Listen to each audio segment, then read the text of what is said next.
Hey everybody, what's up? I'm trying to make this real quick and sweet because my mom's in the shower right now, and usually I don't like to be interrupted when she's here. When she's here, I don't like being interrupted doing videos. But first of all, I want to send out a congratulations, a shout out to Lamar Wells Trunks 24 on DeviantArt for finally accomplishing, I should say, in getting his artwork published, if you will, especially on the cover. The preview cover of 247.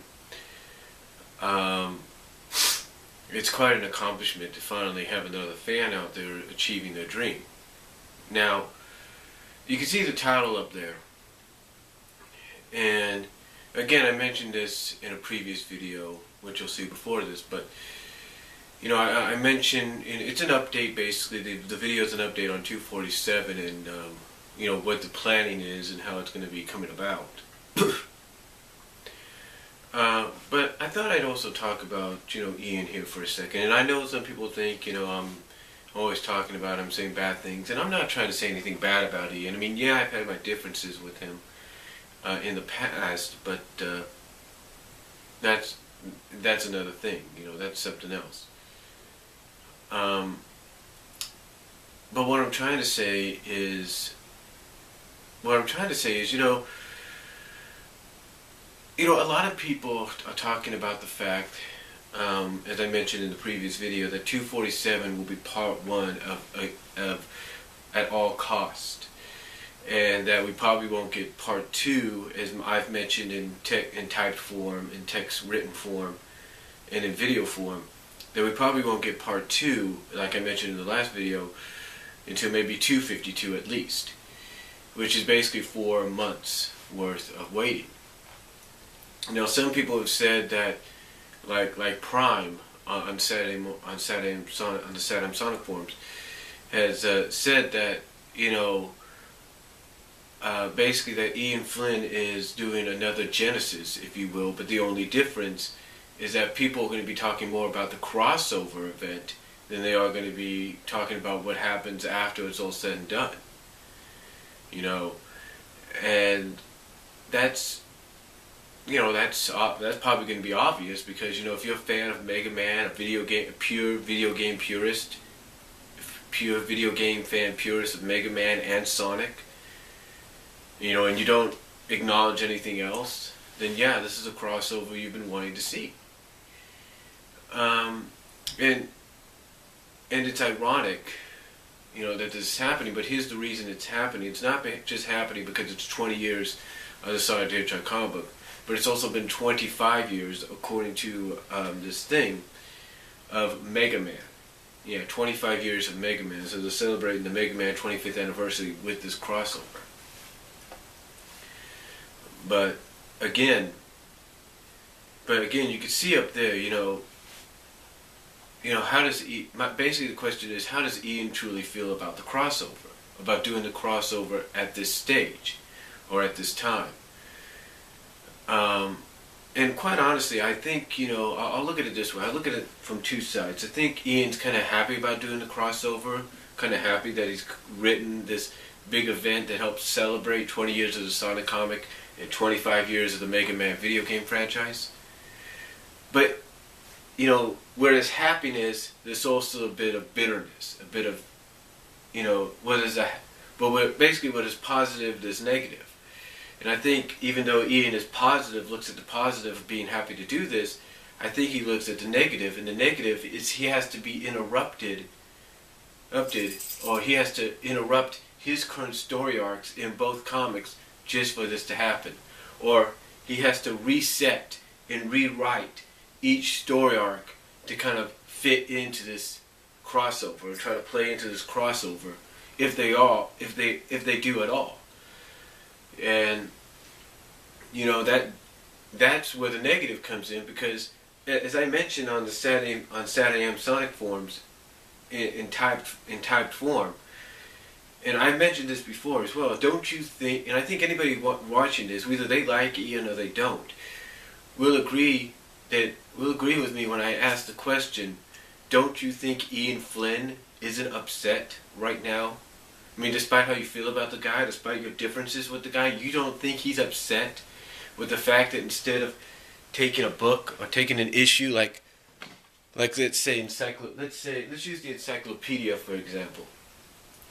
Like let's say taking this, what would say part 1. You don't think he's not upset where it says part 1, and and instead of doing part 2 the following month, he has to wait 5 months, 4 to 5 months just to finish it?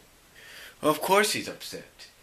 But again, there's nothing he can really do about it. It's because it's like he's mentioned to some fans at his forums, at his Bumble King forums, and at DeviantArt, that yeah, he could say no to Sega, he could say no to Capcom, and in a way say no to Archie Comics, and they could probably help him out and say, hey, look, he's working on this arc right now, can you wait until it's over?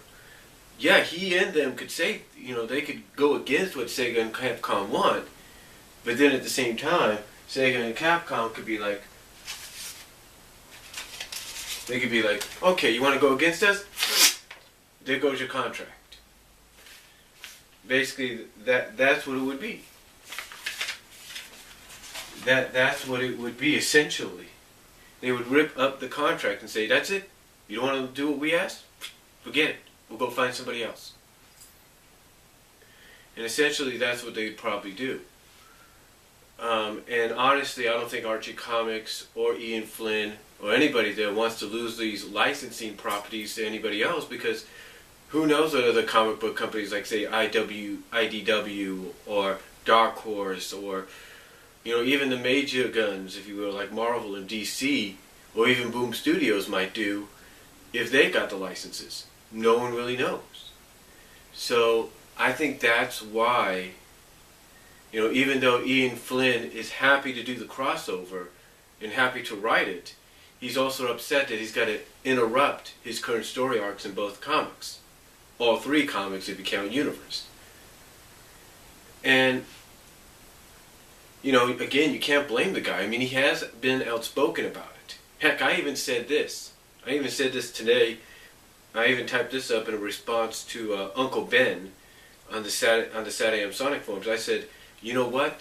If they wanted to, if they would allow him to, if Archie Comics, Sega, and Capcom could allow him to, just to get it off his chest, just to get it off his shoulders, they can let him do a CM Punk and let him drop a pipe bomb of how he truly feels about all these mandates and things and all these interruptions that take place. Because at least they would know how he feels, and he'd be able to get it off his chest, and he would still say, okay, you know how I feel, but I'll still do what you want me to do, but at least you now know how I feel about all this crap you're doing. Even though, like I say, he looks at it from a positive standpoint and says, hey, I'm doing the crossover, I'm writing for the crossover, that's great. Another way he looks at it from a positive standpoint is it does help double the length of this current story arc. Let's not forget that when the Mecha Sally, Death Egg Mark II, World Tour II story arc, as some people have come to call it, started out and came to be, basically Ian Flynn came out and said that this story arc was going to be double the length of the Iron Dominion story arc. Let's not forget the Iron Dominion arc was just a little over a year. So this was double the length. And what do you know? 252, if that's what part 2 is going to be taking place, which it should, 252 is in September. You go from October of last year to September of next year, 2 years. And I think, in a sense, like I said in the update video, I think that even though he looks at it from a positive standpoint, like he's able to write the story, it allows him to achieve his goal of doubling the length of the story arc, his current story arc in Sonic.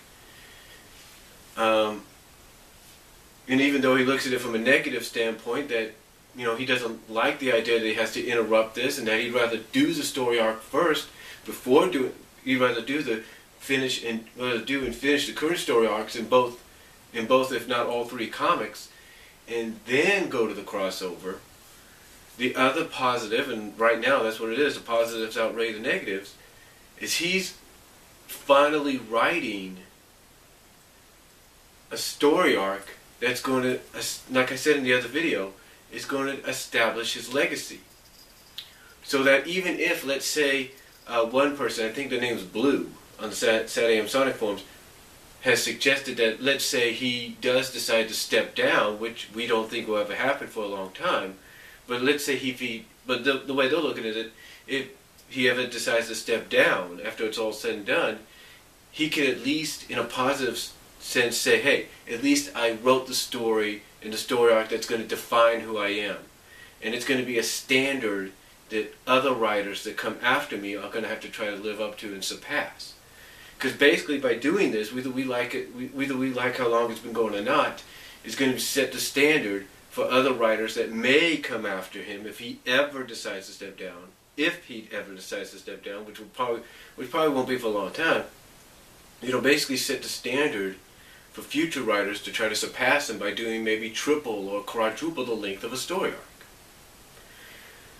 But again, as the title says below, I should say, not above. I'm so used to above, but below. You know, just ask the question: what do you think? I mean, how does Ian Flynn feel about doing the crossover at this current time and place? So that's what it asked, and I look at it from a positive and negative standpoint. But let me know what you guys think. Comment down below. Video response would be greatly appreciated. But let me know what you guys think, and I'll talk to you all later.